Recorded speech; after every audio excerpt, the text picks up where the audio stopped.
भाजपच्या नेत्या पंकजा मुंडे यांनी पंतप्रधान नरेंद्र मोदी यांच्या विषयीच्या भावना व्यक्त करणारा एक व्हिडिओ सोशल मीडियावर पोस्ट केलाय आणि त्याची सध्या जोरदार चर्चा रंगली आहे। या व्हिडिओमध्ये त्यांनी मोदींच्या व्यक्तिमत्वाचं आणि क्षमाशील वृत्तीचं कौतुक केलंय।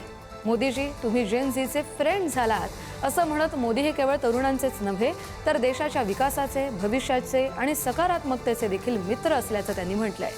पंकजा मुंडे यांच्या या भावनिक संदेशाचा व्हिडिओ सध्या सोशल मीडियावर मोठ्या प्रमाणात व्हायरल होत असून विविध स्तरातून त्यावर प्रतिक्रिया उमटतायत। या देशाला हव्या आज जेव्हा तुम्ही व्हिडिओ बनवला त्या तरुणांसाठी, जेनझीसाठी माय फ्रेंड्स म्हणाला, त्या दिवशी मनातले प्रत्येकाच्या जीवनामध्ये असणारे सर्व नकारात्मक भाव इथून पडले असतील। मला याचा विश्वास आहे तुम्ही आमचे फ्रेंड झालेले आहात, तुम्ही त्या जेनझीचे फ्रेंड झालेले आहात, तुम्ही चुकीचं वागणाऱ्यांना माफ करून त्यांच्या आई वडिलांचे देखील फ्रेंड झालेले आहात, तुम्ही या देशाचे फ्रेंड आहात, देशाच्या विकासाचे फ्रेंड आहात, तुम्ही या देशाच्या भविष्याचे फ्रेंड आहात।